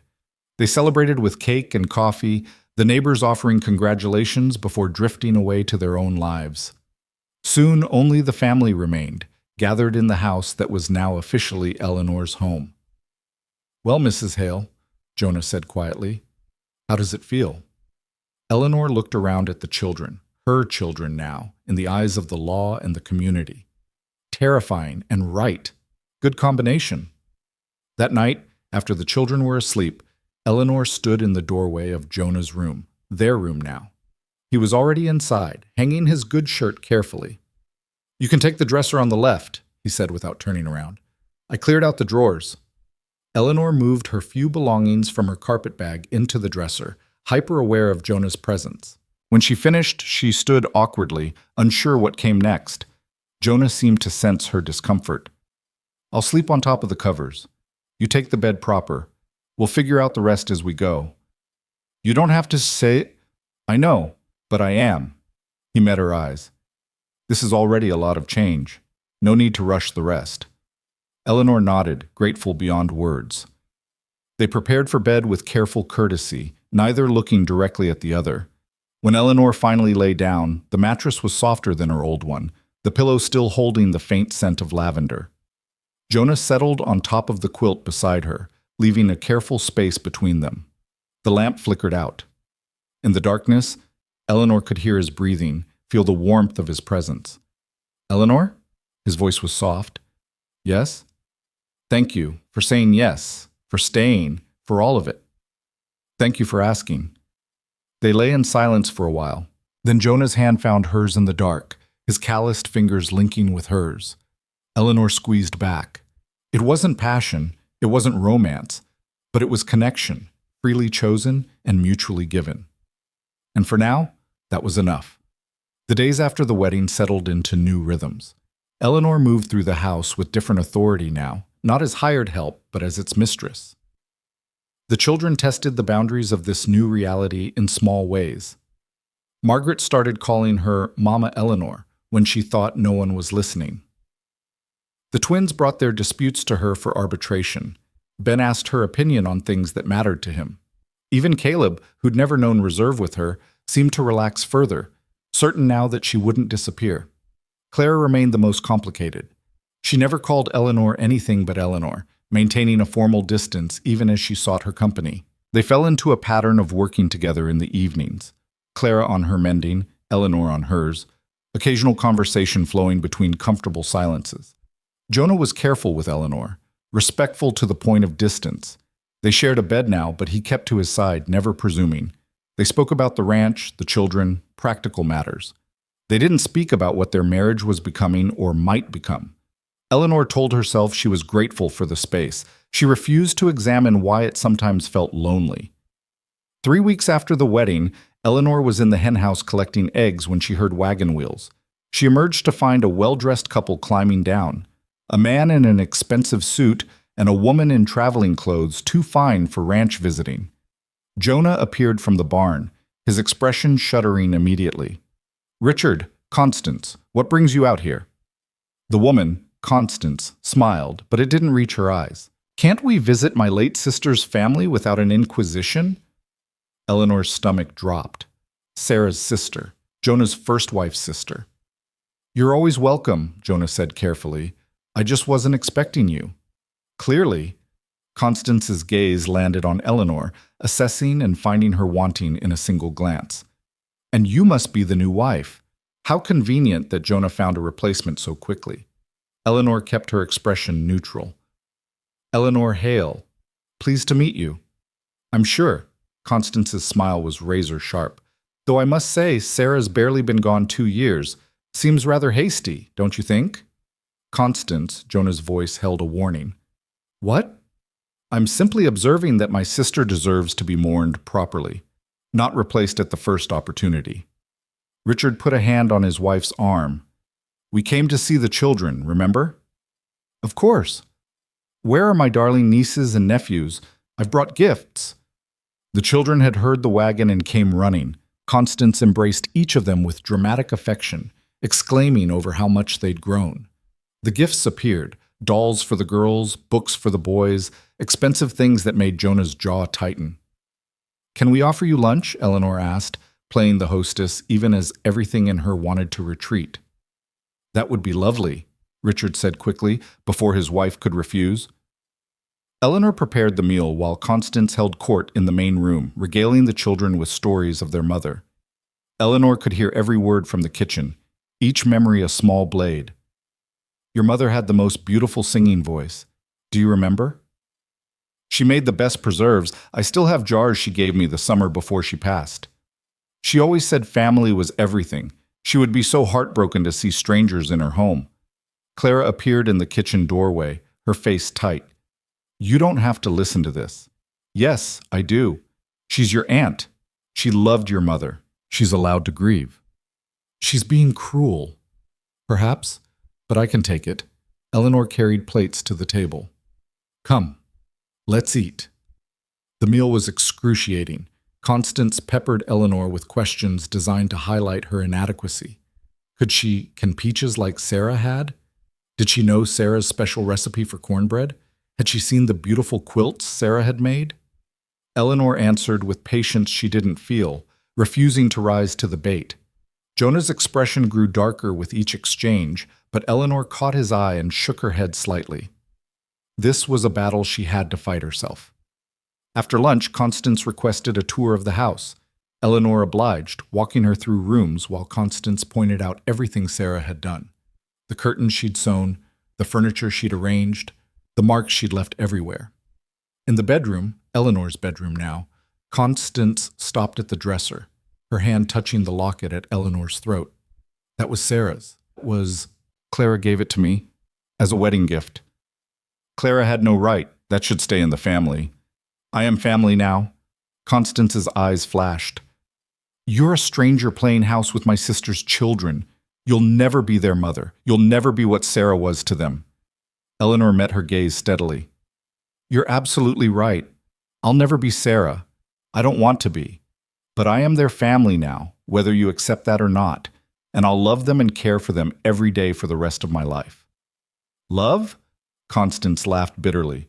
You married a man you barely know for security and a roof over your head. Don't pretend this is about love. I never said it was. I said it was about showing up, about being there, about choosing them every day. That's what I promised, and that's what I'll do. They stared at each other, two women defending different versions of the same family. Finally, Constance looked away. Sarah deserved better than to be forgotten. She hasn't been forgotten. She's talked about every day. Her memory lives in these children, in this house, in your heart. Eleanor's voice softened. I'm not trying to erase her. I'm just trying to help them keep living. Constance's composure cracked slightly. She was my little sister. I was supposed to protect her. You couldn't have prevented the fever. I should have been here, should have helped more when she was alive, should have... Her voice broke. Eleanor did something she hadn't planned. She reached out and took Constance's hand. You can help now, by supporting these children, by being their aunt, by keeping Sarah's memory alive for them. That's what she would want. Constance pulled away, but something in her expression had shifted. I don't like you. I know. But Clara gave you that locket, and Clara's judgment is usually sound. She is her mother's daughter. Constance almost smiled. Yes, she is. She straightened her shoulders. We should go. Richard has business in town before dark. They said their goodbyes with stiff courtesy. As the wagon pulled away, Jonah appeared beside Eleanor. That was well handled, he said quietly. She's grieving, and she's right about some things. I am a replacement of sorts. No, you're not. Jonah turned her to face him. You're not replacing anyone. You're building something new. There's a difference. Eleanor wanted to believe him. Your children will always love their mother. Yes, and they can love you too. It's not an either-or proposition. Constance doesn't think so. Constance is scared. Scared that if the children move on, Sarah really will be gone. But that's not how memory works. Sarah lives in them regardless of whether they stay frozen in grief. Eleanor nodded, exhausted. Jonah pulled her close, and she let herself lean against him, drawing strength from his solid presence. We're going to be all right, he said. All of us. Eleanor closed her eyes and chose to believe him. That night, Eleanor couldn't sleep. She lay beside Jonah, listening to his even breathing, her mind replaying Constance's words. You'll never be what Sarah was to them. The truth of it sat heavy on her chest. She would always be the second wife, the woman who came after, the one who hadn't been chosen for love but for necessity. She slipped out of bed carefully, not wanting to wake Jonah, and padded downstairs. The kitchen was dark and cool, moonlight streaming through the windows. She put water on for tea and stood at the counter, her hands wrapped around the warmth of the kettle. Can't sleep either? Eleanor turned to find Clara in the doorway, wrapped in a quilt. I didn't mean to wake you, Eleanor said. You didn't. I heard Aunt Constance's voice in my head and couldn't shut it off. Clara joined her at the counter. She was awful to you today. She's grieving. That doesn't give her the right to be cruel. Clara's voice was fierce. What she said about you being a stranger, that was wrong. You're not a stranger. Not anymore. Eleanor's throat tightened. Thank you for saying that. I mean it. Clara hesitated, then added quietly, I've been thinking about what Aunt Constance said, about Mama deserving to be mourned properly. And I realized, I don't know if I have been, mourning her, I mean. I've been so busy trying to hold everything together, I never let myself just feel it. Eleanor poured tea for both of them, then gestured to the table. They sat across from each other, steam rising between them. Tell me about her, Eleanor said. Your mother. Not the perfect memory everyone holds up. The real her. Clara looked surprised. Why do you want to know? Because she made you. All of you.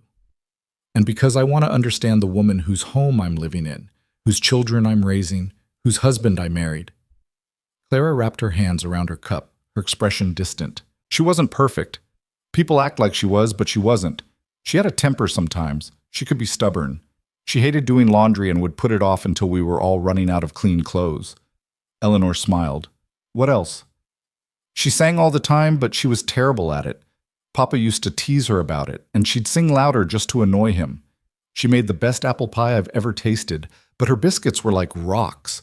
She tried to teach me to sew, and we'd both end up frustrated because I couldn't get the stitches right. Clara's eyes filled with tears. She used to braid my hair every morning, and she'd tell me I was going to be beautiful and strong and that I shouldn't let anyone tell me otherwise. She was right, Eleanor said softly. I miss her so much. Clara's voice broke. I miss her hands in my hair. I miss her terrible singing. I miss fighting with her about chores. I miss having a mother. Eleanor reached across the table and took Clara's hand. I know, and I can't fix that. I can't bring her back. But I can promise you that her memory is safe with me. You can talk about her whenever you want. Be angry at her, miss her, laugh about her terrible biscuits. I'll never be threatened by her. I'll never ask you to choose. Clara squeezed her hand hard. Do you think she'd be okay with you being here? Eleanor considered the question carefully. I think she'd want her children to be cared for, to be loved, to have someone who shows up for them. If I'm doing that, then yes, I think she'd be okay with me. I think so too. Clara wiped her eyes. Eleanor, can I tell you something? Anything. When you first came, I hated you. I hated that Papa brought a stranger into our house. I hated that you were trying to do the things Mama used to do. I hated that the little one started smiling at you. I know. But then you didn't try to replace her. You just tried to help. And when Margaret got sick, you didn't leave. You stayed up all night, same as Papa. And I realized you weren't here to take anything from us. You were here to give. Eleanor's vision blurred. Clara, I'm not ready to call you Mama. I don't know if I'll ever be ready for that. But I want you to know you are my mother now. Maybe not the one who gave birth to me, but the one who's here, the one who chose to stay. And that matters just as much. Eleanor couldn't hold back her tears anymore. She stood and pulled Clara into her arms, and they held each other in the moonlit kitchen, crying and healing and choosing each other. When they finally pulled apart, both were exhausted and lighter somehow. We should sleep, Clara said, her voice rough. We should. But neither moved. They sat together a while longer, drinking cold tea, sharing the silence. Finally, Clara stood. Eleanor, thank you for loving us even when we made it hard. Thank you for letting me. After Clara went upstairs, Eleanor remained at the table. She touched the locket at her throat, thinking about the woman who'd worn it before her. Sarah Hale had been real, flawed and human and deeply loved. Eleanor would never replace her. But maybe, just maybe, she could honor her memory by caring for what Sarah had left behind. Eleanor climbed the stairs and slipped back into bed. Jonah stirred. Everything all right? He murmured, still half asleep. Yes, everything's all right. He reached for her hand in the dark, and Eleanor moved closer, letting herself settle against his warmth. His arm came around her tentatively, and when she didn't pull away, he drew her nearer. Eleanor? His voice was clearer now. Yes? I'm glad you're here, in case I haven't said that clearly enough. You have, but I'm glad to hear it again. They lay tangled together, and for the first time since the wedding, Eleanor let herself imagine that this partnership might become something more. Not a replacement for what Jonah had lost, but something new built on mutual respect and growing affection. The seasons changed. Autumn arrived with crisp mornings and golden afternoons. The children returned to their lessons with renewed focus. Eleanor teaching the younger ones their letters while Ben tackled more advanced mathematics. Clara began talking about what she wanted beyond the ranch, tentative dreams of maybe teaching someday, maybe seeing what lay beyond these mountains. Jonah started lingering after supper, reading aloud while Eleanor mended or helping her with evening chores that he'd previously left entirely to her. They talked more, shared more, laughed occasionally at small absurdities. The careful distance between them eroded gradually, replaced by something warmer. One evening in late October, Eleanor was putting away dishes when Jonah came up behind her. His hand settled on her waist, gentle and questioning. Eleanor leaned back against him, and his arms came fully around her. The children are asleep, he said quietly. All of them? Even Ben, finally. He was reading by candlelight again. Eleanor smiled. He gets that from you, I think. The stubbornness. Probably. Jonah's breath was warm against her ear. Eleanor, I want to ask you something. Her heart quickened. What is it? This marriage, when we started, it was practical, necessary. But it's become more than that for me. And I'm wondering, he paused, seeming to gather courage. I'm wondering if it could be more for you too.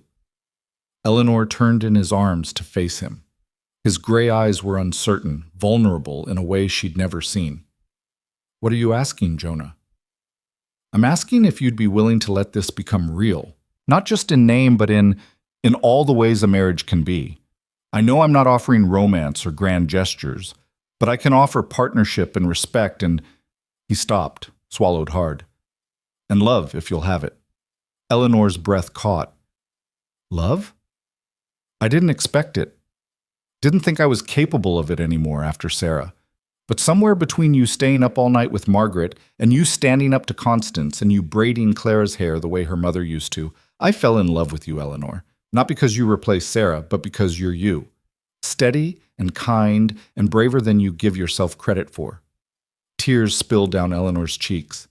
I thought you'd never see me as more than the practical choice. You were never just practical. From the moment you stepped off that stagecoach, you were extraordinary. I was just too scared to admit it. Eleanor cupped his face in her hands. I love you too. I've been terrified of it, tried to protect myself from it. But I love you, and I love these children, and I want this to be real. Jonah kissed her then, not the chaste press of lips from their wedding, but something deep and genuine and full of promise. Eleanor kissed him back, letting herself feel everything she'd been holding at bay, desire and hope, and the terrifying joy of being chosen, not for what she could provide, but for who she was. When they finally pulled apart, both were breathless. So we're doing this? Jonah asked. Really doing this? Yes, we're really doing this. That night, Eleanor and Jonah's marriage became whole. There was tenderness and laughter and the awkwardness of two people learning each other. But there was also rightness, the sense of pieces finally clicking into place. Afterward, lying in the darkness with Jonah's arms around her, Eleanor felt peace settle over her like a blanket. She'd come to this ranch believing she was broken, believing the best she could hope for was to be useful. Instead, she'd found belonging, purpose, love. Eleanor? Jonah's voice was drowsy. Thank you for answering that advertisement, for taking a chance on us. Thank you for seeing past what I thought made me worthless. You were never worthless. You just needed people who could see your worth. Eleanor drifted off to sleep with those words warming her from the inside out. Winter arrived early and hard that year. Snow piled high around the ranch, and the family drew closer together against the cold. Eleanor taught the children to make candles and helped Clara piece together a quilt. The twins built elaborate snow forts. Ben read aloud to everyone on long evenings. Margaret and Caleb acted out elaborate stories with corn husk dolls Eleanor had shown them how to make. Jonah brought in a massive Christmas tree, and they decorated it with strings of popcorn and paper ornaments. On Christmas morning, there were small gifts, nothing extravagant, but thoughtful. Eleanor had sewn new dresses for the girls, carved whistles for the boys. Jonah had bought her a beautiful shawl from the mercantile, soft wool dyed deep green. But the best gift came from Clara. She presented Eleanor with a framed photograph, Jonah, Sarah, and all 6 children, taken years ago when everyone was younger and Sarah was still alive. I thought you should have this, Clara said. So you know the family you married into. All of us, past and present. Eleanor traced the faces in the photograph, seeing Sarah clearly for the first time, a pretty woman with kind eyes and Clara's stubborn chin. She looked happy, surrounded by her family. Thank you, Eleanor said, her voice thick. I'll treasure this. I know you will. That's why I'm giving it to you. Eleanor placed the photograph on the mantel, where everyone could see it. Sarah's face looked out at her family, forever young, forever loved, forever part of them. And Eleanor felt no jealousy, no inadequacy, just gratitude that this woman had left such a beautiful legacy behind. That night, as the family gathered around the fire, Caleb climbed into Eleanor's lap. Mama Eleanor?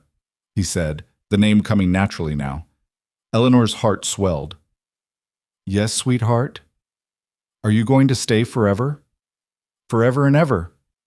Even when we're bad? especially when you're bad. That's when you need me most." He giggled and snuggled closer. Across the room, Jonah caught her eye and smiled. Clara was teaching Sarah a new embroidery stitch. Samuel and Ben were deep in conversation about some book they'd both read. Margaret dozed against Jonah's side. This was her family, broken and mended, grieving and healing, imperfect and beautiful. And Eleanor belonged to them completely.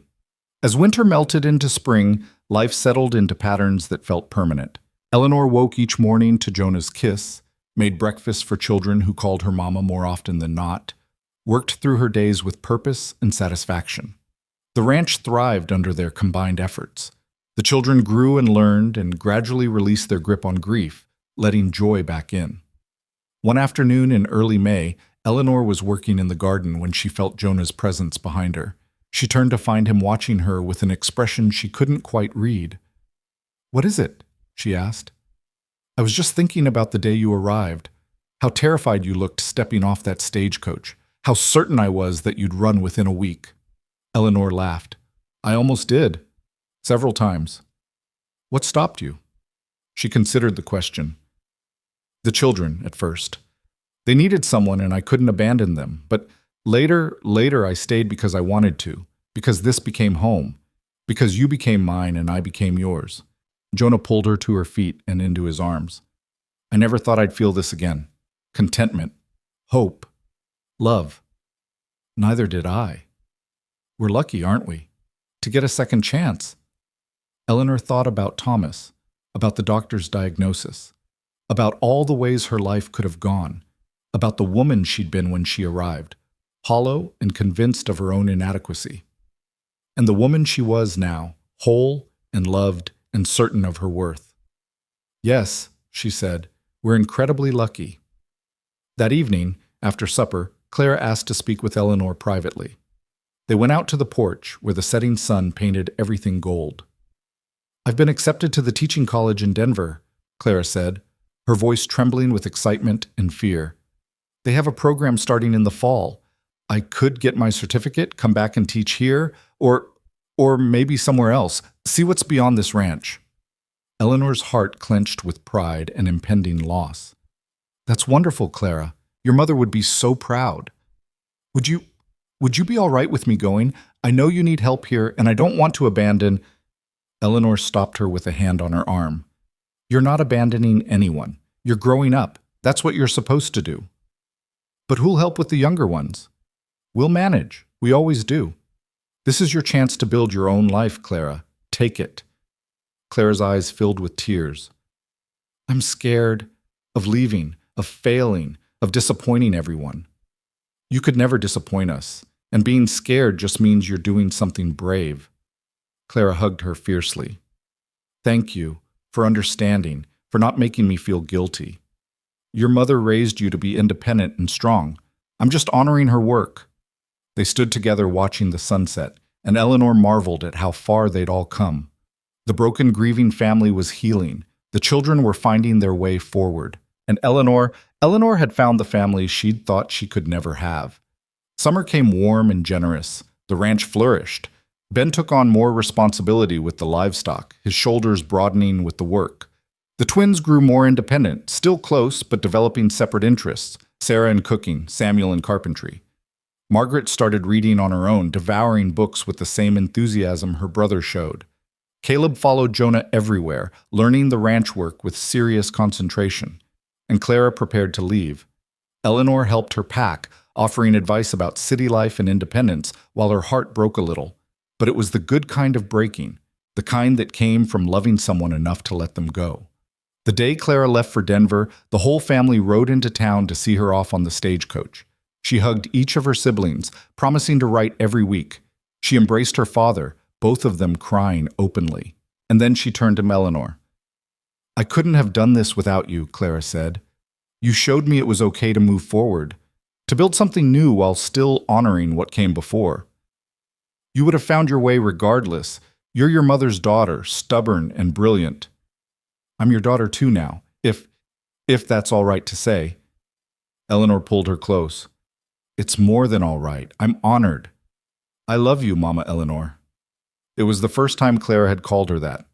Eleanor couldn't speak around the lump in her throat, just held her tighter.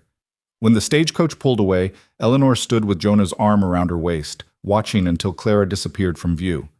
The other children clustered around them, and Eleanor realized they weren't just a collection of broken pieces anymore. They were a family, whole and strong and ready for whatever came next. That fall, a letter arrived from Constance. Eleanor opened it with trepidation, but the contents surprised her. Dear Eleanor, I've been doing some thinking since my visit. My behavior was inexcusable, born of grief and fear rather than genuine concern. I've spoken with Clara several times. She writes to me regularly from Denver, and she speaks of you with such affection and respect that I can no longer deny the truth. You are good for those children. You honor my sister's memory while helping them build new lives. I was wrong to judge you, and I hope you can forgive me. If you're willing, I'd like to visit again at Christmas. Perhaps we can start over. Regards. Constance Eleanor showed the letter to Jonah. He read it and smiled. Will you let her come? Yes, she's family, and family gets second chances. Even when they don't deserve them? Especially then. Christmas that year was magical. Constance came and was genuinely kind, bringing thoughtful gifts and sharing memories of Sarah that made everyone laugh instead of cry. Clara came home from Denver full of stories about college and city life, her confidence blooming. The house was full of noise and laughter and love. On Christmas Eve, after the children had finally gone to bed, Eleanor and Jonah sat by the fire. She leaned against him, his arm around her shoulders, watching the flames dance. Do you ever regret it? Jonah asked quietly. Answering that advertisement, coming here?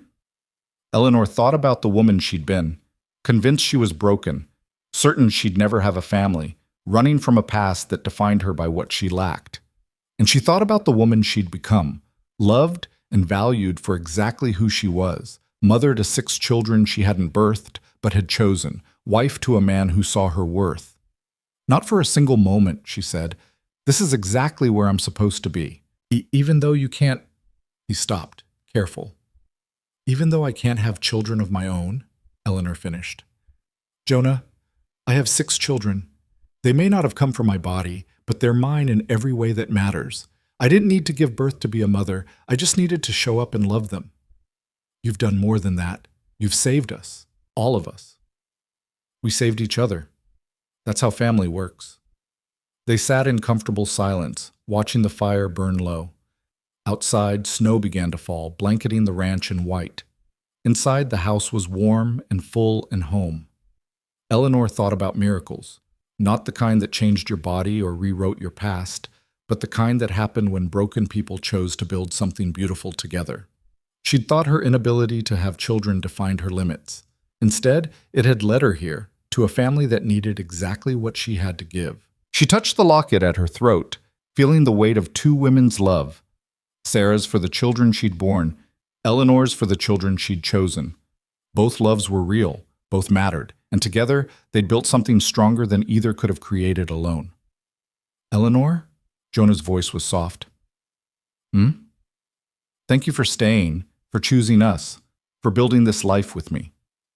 Thank you for seeing me, for loving me, for showing me that broken doesn't mean worthless. He kissed her temple, and Eleanor closed her eyes, savoring the moment. Tomorrow would bring new challenges, children to raise, a ranch to run, a life to build day by day. But tonight, she could simply be. Eleanor Hale, wife and mother, beloved and belonging. The fire crackled. Outside, the snow continued to fall, and inside, surrounded by the family she'd never expected to have, Eleanor was home. Spring returned with wildflowers carpeting the meadows and new calves wobbling on uncertain legs. Ben turned 13 and started talking about ranching seriously, his dreams shifting from adventures in far-off places to building something here. The twins turned 10 and celebrated by attempting to bake Eleanor a cake, which collapsed but tasted wonderful. Margaret learned to ride properly, no longer needing someone to lead her horse. Caleb started school lessons with fierce determination. And Eleanor bloomed. She'd gained weight, her face filling out from the gaunt anxiety she'd carried when she arrived. She laughed more freely, spoke her mind more confidently, moved through the house with the assurance of someone who knew she belonged. One morning in late April, she woke to find Jonah watching her. "What?" she asked, smiling. "I was just thinking about what you said once, about being broken." Eleanor's smile faded slightly. "What about it?" "You were never broken. You were just told you were because you couldn't do one specific thing. But look at everything you can do. Everything you have done. You've raised 6 children who aren't yours by blood, but are yours in every other way. You've built a home. You've created a family from pieces that didn't seem to fit. If that's broken, I'll take broken over whole any day." Eleanor's eyes filled with tears. "I used to think my worth was measured by what I could produce, what my body could do. And now? Now I know my worth is measured by what I choose to give, by who I choose to love, by showing up even when it's hard. You've taught me that too. After Sarah died, I thought my capacity for love had died with her. You showed me hearts don't work that way. Love doesn't run out. It multiplies." Eleanor kissed him, soft and lingering. "We're quite a pair, aren't we? Both convinced we had nothing left to give. And both wrong." They lay tangled together as morning light filled the room, and Eleanor marveled at the journey that had brought her here. She'd answered an advertisement expecting hard work and loneliness. She'd found purpose and belonging and a love she'd stopped believing was possible. The day Clara graduated from teaching college, the whole family made the trip to Denver. Eleanor watched her daughter, because that's what Clara was now, in every way that mattered, except her certificate with pride blazing in her eyes. Afterward, Clara introduced them to her friends, her professors, the life she was building. "Are you coming back to the ranch?" Margaret asked hopefully. Clara knelt down to her level. "Not permanently. I've accepted a teaching position here in Denver, but I'll visit, often. And you can come see me." The little girl's face fell, but she nodded bravely. Clara looked at Eleanor, question in her eyes. "You're doing exactly what you should be doing," Eleanor assured her. "We're proud of you. I'll miss you all terribly. We'll miss you too. But this is right. You're meant for more than the ranch." That night, in their hotel room, Jonah held Eleanor while she cried. "It's supposed to hurt, isn't it?" she said. "Watching them grow up and leave? Yes. It means we did our job. We loved them well enough that they're strong enough to go. I just wish—" Eleanor stopped. "What?" "I wish I could have had this from the beginning. Watched them grow from infancy. Had more time." Jonah stroked her hair. "But you didn't need more time to become their mother. You became that the moment you chose to stay. The moment you fought for them. The moment you loved them more than you protected yourself." Eleanor knew he was right. Biology hadn't made her a mother. Choice had. Commitment had. Love had. The years passed with the steady rhythm of seasons. Ben took over more of the ranch operations, becoming Jonah's true partner in the work. The twins both married, Sarah to a neighboring rancher's son, Samuel to a girl from town who loved his quiet strength. Margaret went to nursing school, determined to help people the way Eleanor had helped her family. Caleb grew tall and strong, more like his father every day. And through it all, Eleanor was there, watching, supporting, loving. She attended weddings and welcomed grandchildren. She nursed family members through illnesses and celebrated their triumphs. She became the family's anchor, the one everyone came home to. One autumn evening, 20 years after she'd first arrived at the ranch, Eleanor sat on the porch with Jonah. They were both gray now, their bodies slower but their hearts still strong. The house behind them echoed with the sounds of visiting grandchildren. Sarah's 3, Samuel's 2, more on the way. "Do you ever think about how different things could have been?" Jonah asked. "Sometimes. If I'd never answered your advertisement, if I'd run like I wanted to, if I'd let my fear win. I'm grateful you didn't. So am I." Eleanor took his hand, their fingers interlacing with the ease of decades. "You know what the strangest thing is?" "What?" "I spent so many years thinking I was less than because I couldn't have children, thinking my body's limitation defined my worth.